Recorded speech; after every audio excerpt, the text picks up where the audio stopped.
Yay, we're live. Okay, great. Hi. Hello. How's it going? So this is my November live stream. This is Dan, you know Dan. And today I did a little poll of what we might do.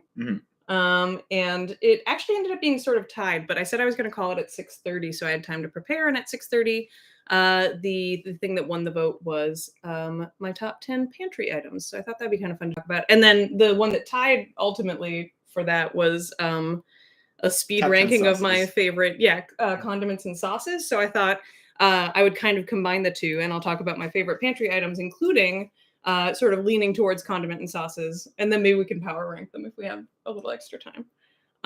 Thanks so much for being here. Hi, Romy. Hi. How are you? How are you doing? Happy November. Yeah, happy November. Real fall coldness. It's coming. I feel like was it cold out today? It was cold out today. I did not actually get to go outside today. I was inside working all day, and so I didn't feel it. And here it's nice and warm. So we're talking pantry items. I thought that would be kind of fun. The first thing I'll do is just sort of talk through my 10 favorite pantry items. It is. Right? And then maybe we can rank them just because why not? These are not necessarily my 10, but a lot of them are. But there's some overlap. I mean, it's also, I was checking out other people's favorite pantry items, and they had spreadsheets of 69 plus items. So 10 is a very small number. So these are just sort of obviously this wouldn't be enough to fill a pantry on its own, I feel like. Or make a meal independently. But they are very but they're things that I think are very useful to have around the house. Okay, so let's just get started. So the first pantry item that I thought was important to mention, I always have jasmine rice on hand. This bag is almost empty. We have a second one, but I just wanted to show you because I like second one's too big. This brand a little better, yeah, and the other one's a little difficult to lift. But jasmine rice, I really like having around because it is very forgiving. We have other rices as well, but it's a rice that you can kind of mess up, and personally, I feel like it's a rice that it takes a lot to make it wrong, whereas I feel like sushi rice or arborio rice, obviously, they take a little bit more effort, and we don't have a proper rice cooker. We're always doing it stovetop. So for me, jasmine rice is a big thing to have around. It's the forgivingness is helpful because I went through a period of months of having the weird rice yips, where for some reason I just couldn't make rice right. I can confirm that that's true. Dan was really struggling. You were mentioning arborio. I can do and have done really good risottos, but for some reason it was just swing and a miss time after time with the jasmine rice. It was well, no, it wasn't the jasmine. Well, it might have been jasmine rice, but it was all rices. I feel like the arborio I feel safer with the jasmine rice. Yeah, sushi rice, basmati rice. Do you know anything about the chemistry of why that is? Honestly, sorry to put you on the spot. I don't. I think it's the grain length makes a difference, and the amount of starch that's on it, and just different varieties. I think basmati rice is also pretty easy to not fork up. Which I don't know why I'm not swearing. We swear on this channel. Not fuck up.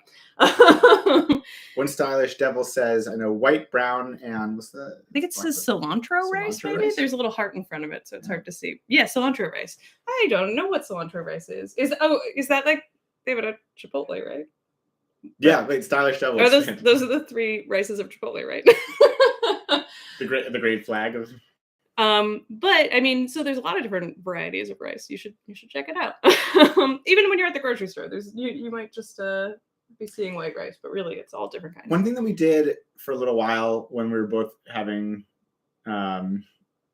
weird acid refluxy things was going to an a rice alternative that seems to work pretty well is cauliflower rice. Which is not a staple because it's not as good as regular rice, but it's pretty good. Well, we would do a mix, and that was also just add cilantro. Yeah, that makes sense. Glutinous rice is also difficult to make, Romy. Sticky rice. That one's a real. I actually bought a pre-made one time that came out just fine, but I felt really guilty about it. It was one of the 5-minute rices, but of sticky rice. Oh, nice. But it was good for mango sticky rice because it's I just wanted it to work. Mango sticky rice. All right, so number 2, I wanted to talk about this coconut milk, yay! I love having coconut milk around, and I prefer having like the Thai brands because I think that they're just better. Also, there's some like Vietnamese brands that are pretty good, but they just taste so much better than like. No offense to, I don't want to. Actually, maybe I shouldn't name brands that I don't love, but is that wrong? Are you not allowed to do that? I don't know. What's the law like? Probably won't go to jail. Yeah, probably not. I don't know, like Goya and like all the like random like grocery store kind of brands that you see. They're good, but they have like a little funky aftertaste. Whereas this kind of stuff, like it's like a little sweet, and it's really great for like soups and that kind of thing. Especially as someone who's lactose intolerant, I use coconut milk in a lot of stuff. Soups, baking. Yeah, it's one of those things that's like switch hits between savory and sweet, which is very handy. Makes really good pancakes if you're looking for a non-pancake. Yeah, right. Substitute. Yeah, pancakes. Grantham Pub Underground. Hello. I've gone to oven rice. Takes a bit longer. Comes out perfect every time. All types. All work in oven. I've never seen oven rice. I never heard of it, but didn't even know. I mean, I guess jambalaya people put in the oven. Yeah, that's true. Can you never tried it? If hit us with a recipe. Yeah, if you're not shy, tell us the technique in the chat, and then maybe we'll try it. And hi, Love Sucks. Thanks for being here. Yeah, oven rice. I don't know. One stylish devil. That's a great. So many good handles on here. Also. Yeah, definitely. Okay, so we're talking pantry items for those of us joining as we go. So I was talking about I love jasmine rice. I love having the good kind of coconut milk around.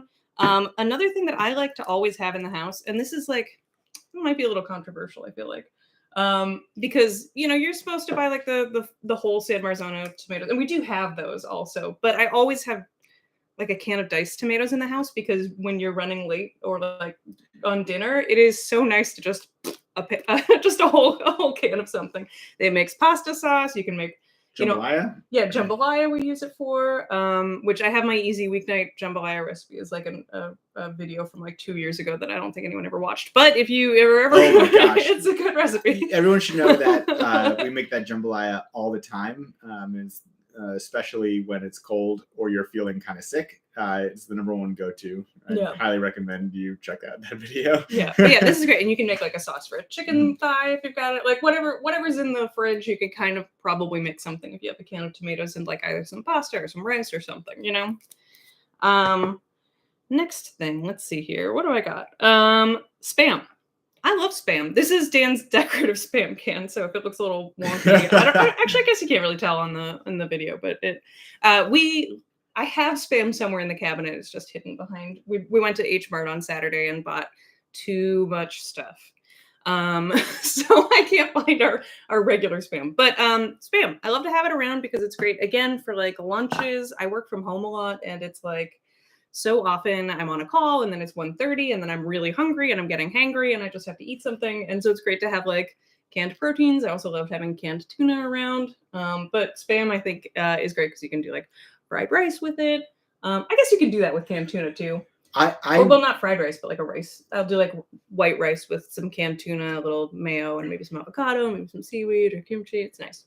Growing up in New York, the only image I had of Spam was like a 1950s, 1960s sort of like gross boiled meat. And it wasn't until I met you rather that you like taught me all the delicious things that Spam is in and that we could do with it. Some of which I think you've done actually, like not to harp on the theme, but you've done videos for. But like the I don't know if I have. Oh, Spam Masubi I did. And you also did the but with fake Spam, I think. Oh, or was I don't know. No, that was real Spam. And then, but then also the kimchi sujebi. Didn't we do that too? I don't think I ever made a video for that, but I make a kimchi sujebi with Spam. It's just Mungchi's recipe, but with Spam. With Spam. It's really good. I just fry some like Spam up and put in there. I have a question. Who does the cooking for Thanksgiving? Okay, so great question. I actually have volunteered to do it for this year, but I don't think that's going to happen. Well,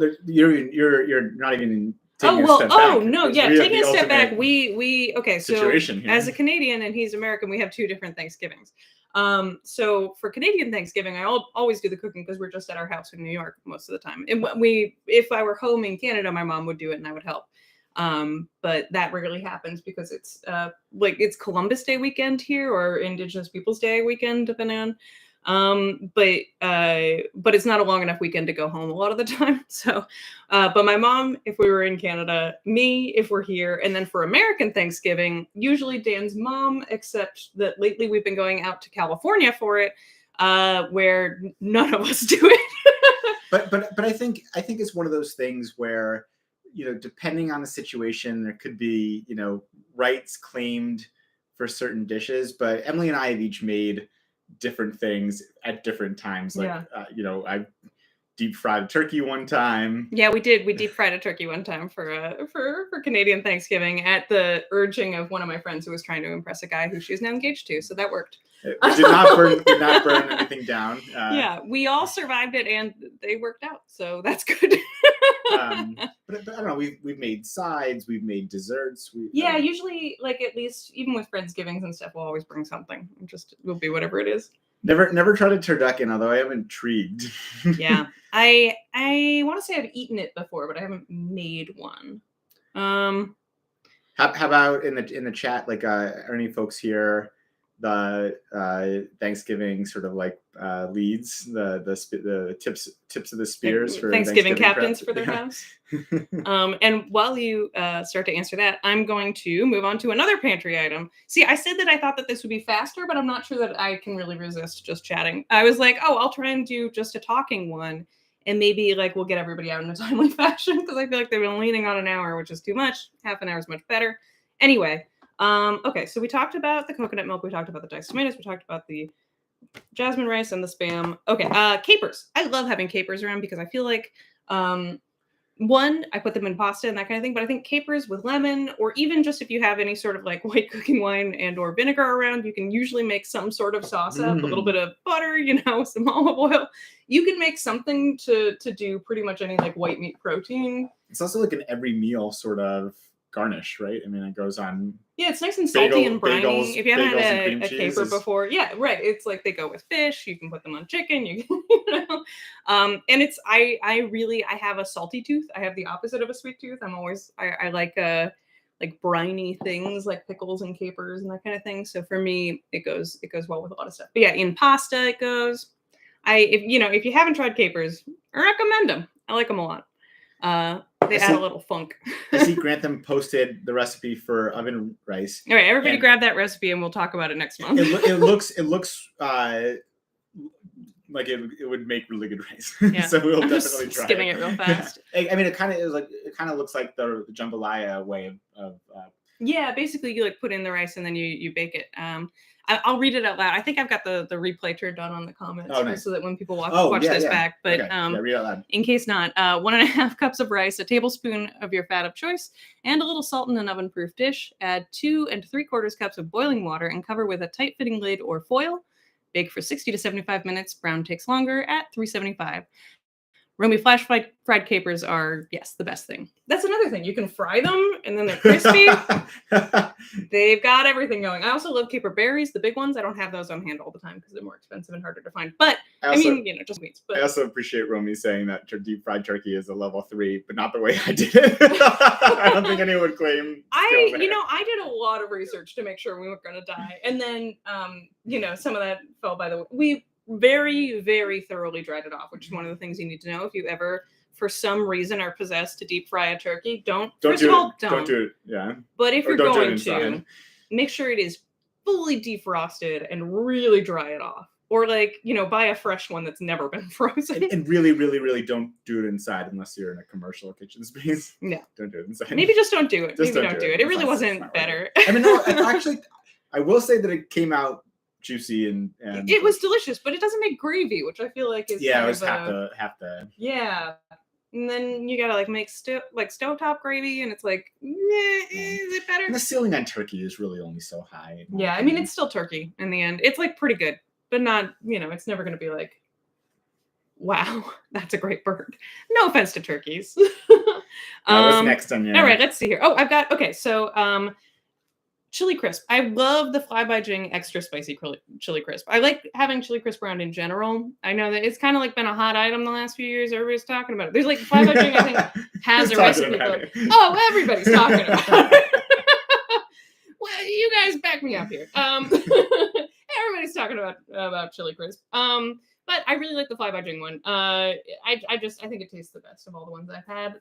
People love the Momofuku one too, which I have not had every version of. I had like one of the flavory kind of ones. I forget which one. It was pretty good, but I really like the flavors on the Fly by Jing one. Oh, and what I was gonna say, did I say this out loud or did I just think it? Fly by Jing, I think, just came out with a recipe book. Oh, that uses. I don't remember you saying chili that, crisps. Okay, great. But this is great because you can use it. Like you can put it on top of just about anything. I put it on my eggs for lunch today. I had scrambled eggs on a tea biscuit for lunch with chili crisp. But you can also like use it in like if you're making Chinese food, you can like put a little bit in. So many stir fries require a delicious chili flake or chili paste base. Yeah, and then it's it makes everything tasty, and it's super like this is their extra spicy one, which is the one I like best. And it really brings the heat, which I appreciate. But people like fry eggs in it. I did scrambled eggs and put it on top. But people like just use it as their cooking oil sometimes, which is kind of wild. Stylish Devil wants to know if these are chili. So it's not chili flakes. It's chili crisp, which is like here. Let me see if I can I'll get a spoon to show you. Maybe I can point it down. No, I'll bring it to you. You stay where you are. The most delicious accident. I grabbed too large of a spoon. 1 sec.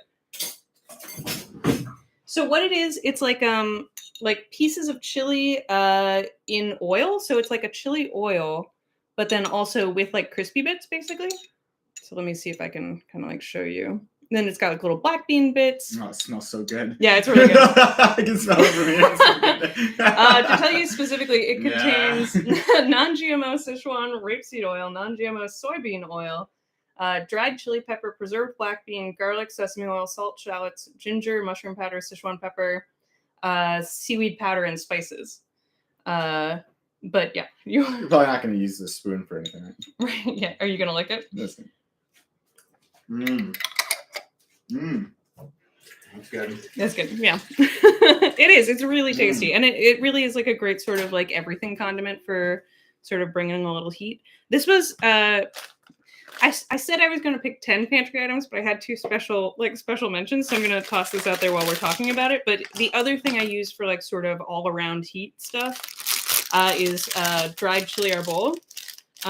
They're really handy for like everything, and they're something that lasts forever. And because you can see because they're dried. I got like an ancient bag that was like once full. That I'm slowly working through. I think we got that like before the pandemic.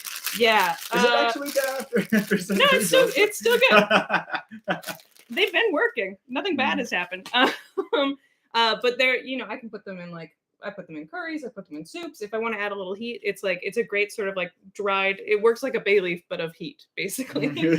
And they have like a really nice sort of like bay leaf of heat. Sort of like general spiciness, I guess. Like it's like if I put like 3 in, you'll get like a good amount of heat. If you put 1 in, it'll just be like a little. It's like it's like that heat that kind of hits like right in the middle of your mouth, where it's not like and it's not like the. Do you know what I mean? Yeah. Yeah. So recommend if you're a sauce, soup, stew, or curry kind of person. I think these are great.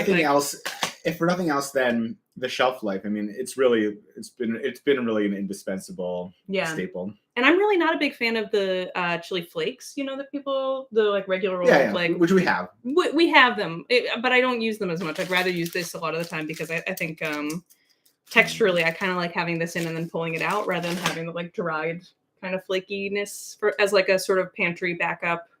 Mm-hmm. Oh no, I'm out of hot sauce. Not that we've ever been out of hot sauce. We have like 40 hot sauces in the fridge. You can never be too careful. But you can never be too careful. If I ever ran out of heat, I'd still have it in these guys. And then another pantry staple that I wanted to talk about is this Kikkoman soy sauce. Okay, I have no idea why this is true, but I think that this is better than the English language one that looks the same. I cannot guarantee that they're different products, but this one just tastes better. I got it actually for the first time as like a leftover at Epicurious when we end shoots. They sort of say like, okay, take whatever you want from the pantry stuff we bought. Like if they're not coming back for a few months on like a certain thing, they're not gonna like they'll just buy it new for the next time, and then they let the crew and the cast just take stuff home at the end of the day. So I ended up with one of these, and I was like, wow, this soy sauce is way better than our other soy sauce that we had. It's just it's a dark soy sauce, and it just has like a little more like depth to it than like the ones that we were buying before. So now I just buy this brand. I don't know why it's better. I'm just telling you. Personal opinion, all of this is obviously 100% personal opinion, but personal opinion, I think that this is the tastiest one. Romy says the gluten-free soy sauce is awesome too. I believe it. Yeah. I hope that, I mean, without knowing any real differences between them. I mean, not to say there aren't differences, but that bottle is entirely in Japanese, so it's hard to confirm. Yeah. But I believe that there are differences in the quality of soy sauces, and that. Yeah, I mean, there certainly are higher and lower end soy sauces broadly. But, you know, yeah, I feel like there was a long time where you could only get like the one or two varieties that were at the grocery store. And now you see a lot more of them at our regular grocery store, but also at like the specialty markets and that kind of thing. But so this is the one that I always have these days because I just can't seem to find anything else that provides the same like depth. And C says, "Hey guys, hey, what's up?" we use soy sauce in everything. Yeah. It's you know, I think I don't know. Yeah, it's in my corn chowder. If you read that recipe on my newsletter. When I was first growing up, it was just like a dipping sauce for like certain, like I don't know, sushi and like other like Japanese foods. But yeah, like you were saying, you use it in everything. I mean, Yeah. I feel like, I don't know. I think the nice thing about having stuff in your pantry is you can also sort of cross-pollinate in ways that you wouldn't otherwise do. Like if I don't have Worcestershire sauce, I'll use fish sauce and vice versa because they're both sort of anchovy-based, like salty. And sometimes it comes up with something brilliant. I'm trying to remember what I was making the other day that I put fish sauce in that I was like, oh yeah, that's what it was missing. It was something that what have I cooked recently? So many things. It's hard to pinpoint. But you should do your mushrooms with soy sauce and I make a really mean. I mean, it's just like it's like the most basic thing, but we do. But it's really good. It's really good. We do mushrooms in butter. I feel like I've said this maybe before, but we do mushrooms in butter with like minced garlic and soy sauce, and it is such a great way to eat a mushroom. Yeah. Hey, do you guys have a favorite cut of steak? I don't know. I think when I'm out at a restaurant, I often order a New York strip, not because I think it is the best steak, but because I think it's the best bang for your buck and it's good. I'm not a filet mignon person for the most part. I think ribeye is probably, or like one of the like big, like if you're at a steakhouse, it's kind of nice to get one of those giant, like for two porterhouse type steaks. I don't know if I've ever had like a truly like elite steak chop. Yeah, I feel like there's a lot of different things that come into like it's I guess it's situational is what I'm saying. Have we had Wagyu? I have not, but I've heard great things. Wait, or have we? No, I don't think so. We've had like I don't know, things that have been branded Wagyu. Like I don't know, there's like Wagyu style hamburger. We've never done the thing where it's like the omakase of like Correct. Real Wagyu steak where it's like here's different preparations, like here have your mind blown. We would love to do that, but we have not. And hello, Maya's reading quarter. And would rather watch this than study for my physics final. I would rather watch this than study for a physics final also. But make sure to study because you don't want to do badly on that final. Thanks, Dan. And physics is broadly very interesting. There's always, I don't know, among physics enthusiasts, there's an insistence that everything comes back to physics, which is probably true. And so therefore, by studying your physics final, you're studying the secrets of the universe. So that's pretty good. Damn, dude, that's deep as hell. Yeah. But have a study snack, maybe inspired by this video. Yeah. By newsletter, do you mean your Substack or something else? I do mean my Substack. Yeah, it goes out as an email, so I consider it a newsletter because that's. Sorry, but it's good. Everything is interesting. All right, moving on. Before I embarrass myself. Okay, so olive oil. Always gotta have olive oil around. It's great for like topping stuff, like especially with pasta. I feel like it's a really great like. I'm a big proponent of the like put a little on at the end, having a nice olive oil around. So we also use it as like an essential base in like every cooking we do. Yeah, we use we have like I have extra pantry essentials next to me because I was deciding what I thought was the most interesting thing to talk about. We also just use like regular. I think it's really important to have like a good neutral oil around that just like tastes like nothing because I think that it just is useful for so many things.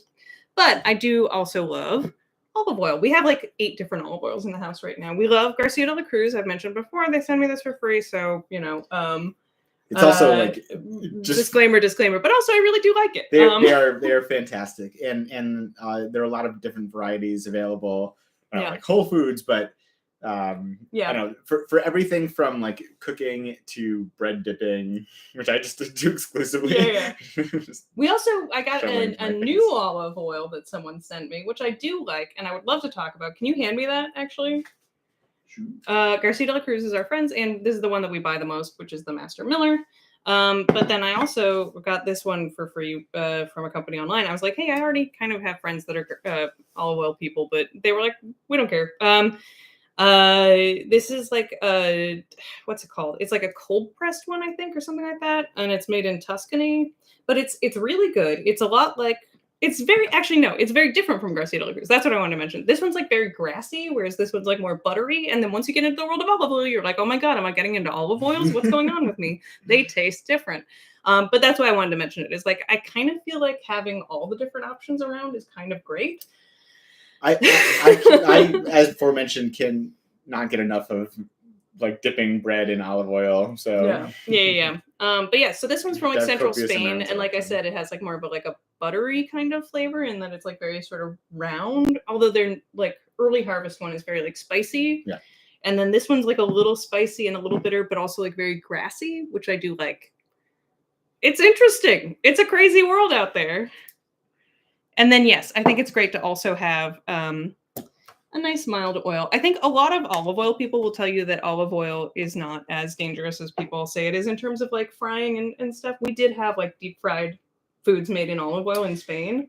And I feel like we haven't I don't know, set up but I also think it's I also think it's nice to have like just an easy vegetable oil or something that doesn't impart extra flavor, because sometimes you're just not making something that goes with olive oil, you know? Yeah.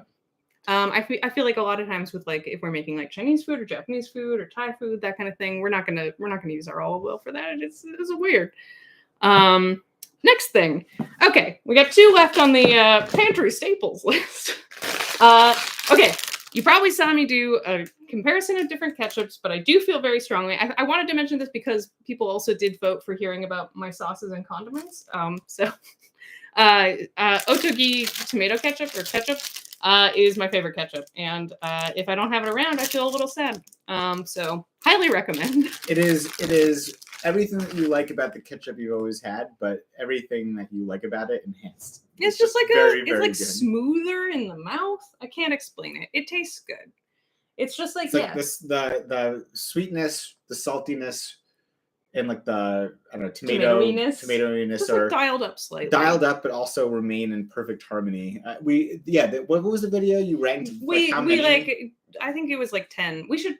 I was gonna say we should do that again with more ketchups, but maybe that's crazy. More ketchups. Folks have ketchup ideas that we haven't tried favorites. yet. Actually, people have sent me like ideas of other ketchups I should try. So maybe there will be a sequel someday. I don't know if the people are banging down the door for this, but I'm curious. But so far of all the ketchups we tried, that was the winner. And then the last one is Kewpie mayonnaise. It's like, okay, I am not 100% sure. I know that it has MSG in it, which not everybody's into, but I'll tell you what, MSG is delicious. It's just like umami, like savory flavor. It's like salt, but of tomato. So like one of my favorite foods is there's a restaurant kind of near us that does really delicious okonomiyaki. And when the pandemic hit and we couldn't go to that restaurant anymore for the time being, although they survived and we go to them all the time still, I was like, oh no, how am I gonna get my okonomiyaki fix? And so after like lots of research and recipe hunting, we found like a good recipe, but Japanese mayo was like a critical ingredient, and then we ended up making our own first, but then getting Kewpie mayo. Yeah, well, later. We were using like there's blogs online that are like, here's like how to approximate the flavor of Japanese mayo, and then we realized we could just buy it down the street for the same price as regular mayo. Better than we could do it ourselves. Yeah, but now it's become sort of my go-to mayo. I honestly put this shit on everything. But I put it on top of like fried rice, like or just like anytime a meal isn't 100% working, I'll just be like maybe a little mayo on top. You know? It works. I mean, not for everything, obviously. I probably wouldn't put it on top of like pasta. That's olive oil. You put olive oil on top when the pasta's not working. There's something for everything, and this is very handy. Speaking of which, we got some additional comments. Yes. Okay. The Romans fried in olive oil for over 1,000 years and we're fine. Yeah, exactly. I do think that it's worth, questioning the whole thing about olive oil being, I think maybe there's like some, I don't even want to, this is total conjecture. We need take the physics exam and come back and let me know. To us. Yeah. But I think like maybe lower quality olive oils that have like impurities in them or something are more likely to smoke. But I think that broadly olive oil you can fry in. And then generally don't like walk away from frying anything. Yeah, I mean, be safe about it. And if something starts smoking, turn it down or off, you know, like, but just, just be smart about it. And you can probably do it either way. Okay. And then we have a question. Hi, so since you're live, also, hi, Christina. I loved your opinion on the Pro Chef Home Cook Swap series videos. I feel like the cost comparison is always unfair. Most times they list the whole cost of the item for the home cook and only a small amount is used. I'm always annoyed. I prefer the cost versus cost. Yeah, I mean, I don't know. I don't think they didn't have me sign anything about saying anything like this. So I'm just going to say that, yeah, I agree. It's kind of weird. It's also like New York prices versus. Yeah, well, I mean, I think that they intentionally, or like they want it to be like, this is the fanciest version, this is the least fancy version. So what they'll do is, if like one person is going to buy like olive oil and the other's going to have olive oil, they're going to have the most expensive olive oil for one and the cheapest olive oil for the other. Or they'll price it out. The other thing is that a lot of times when we do, the one thing I will give them is that when we do the Pro Chef ones, we usually use more of the ingredient, I think. But like sometimes that's because we just make a lot of it because like I think part of the idea is like when chefs make something. I know when we had the brownies, when I did the brownie one that was sent here, or like that I shot from here during the pandemic, they sent me all the stuff to make like 48 brownies or something. And then I like made 48 brownies and Lonnie made like 12 because that was what my recipe was for. And so the idea is sort of like the chef is maybe, this is what I've got. This is the best I've got for you, is that the chef is making the amount that you would make at like a restaurant, whereas the home cook's recipe is for the amount that you'd make at home. Now, does that necessarily hold water? I don't know. You tell me. But I don't know, sometimes it worked out in our favor, like when you had to saw through for like forever that Parmigiano Reggiano. Yeah, the 80-pound wheel of cheese. But then we had some really delicious. Yeah, I think every person who worked on that took home 2 pounds of cheese, which is coveted it. I mean, really good. I guess what I'm saying is I'm not complaining, but I do hear where you're coming from. But I don't make those decisions, so. I know you've made cake with ketchup, but how about a ketchup cocktail? You have. Grantham Pub Underground. I've absolutely done that with my friend Jeff Solomon. He did the how to mix every cocktail video that was on Epicurious right at the beginning of the pandemic. He is a wonderful bartender and a very funny guy. And there is an old video with him where he came on. I mean, by old, I mean like 3 years old, but still. Yeah. Maybe I'll try and maybe link to stuff after this. I'll put it in the comments or something, but it's also just on my channel. If you go to, I have like a playlist just called the Ketchup Chronicles where you can just watch videos where I use ketchup.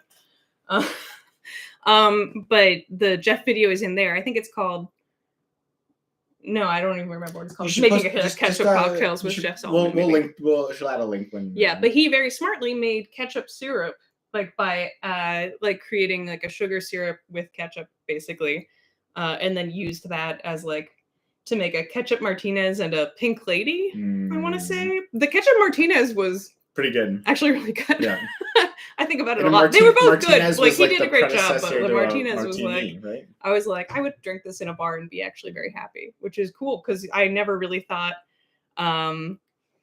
that I would have a ketchup cocktail and be like, wow, this is very good. I still see no Lorenzo. Yeah, he doesn't live at my house. That would be crazy. Although we should get him here. I don't know. I would love to have him here. He lives like 3 hours away. It's really hard to get a hold of him. Just shout loud enough. Yeah, maybe if we say his name 3 times, he'll appear. Lorenzo.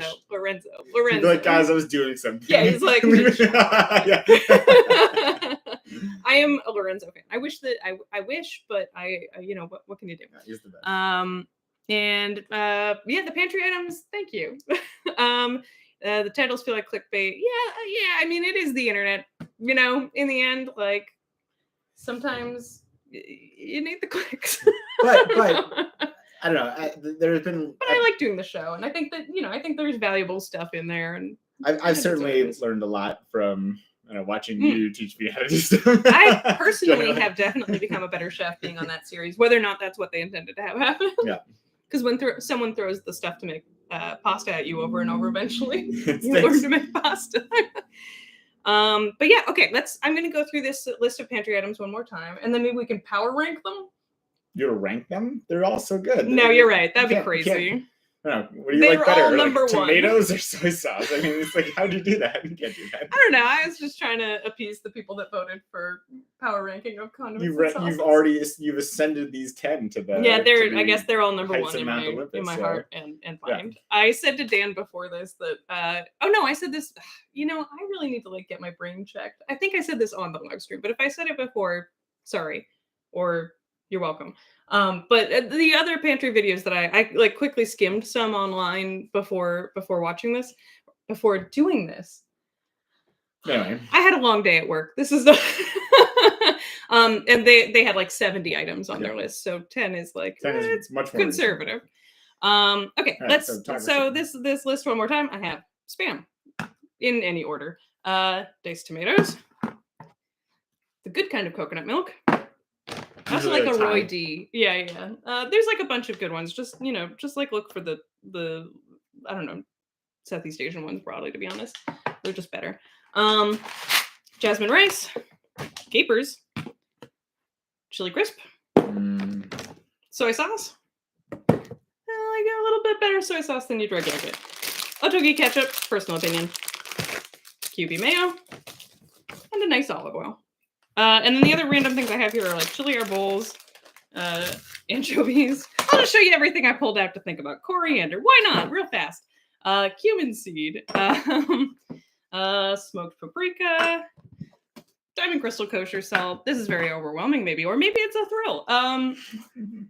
Black pepper. I like fresh cracked black pepper. Neutral oil. Seasoned rice vinegar. Sesame oil, a different olive oil, why not?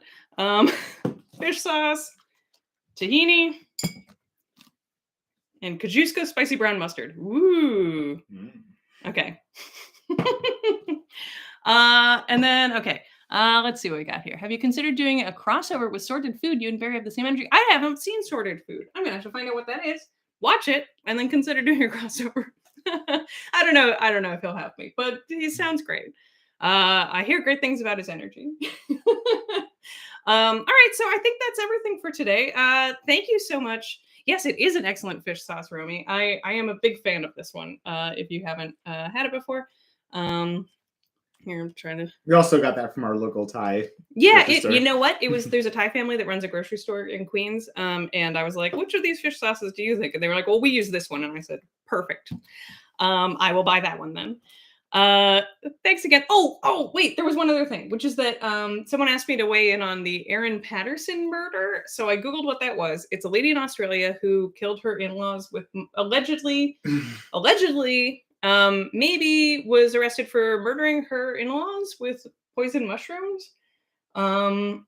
But I don't know her or if there's been discourse around her, but I do have one thing to say, which is that my greatest fear is accidentally poisoning myself or someone else with mushrooms that are wrong.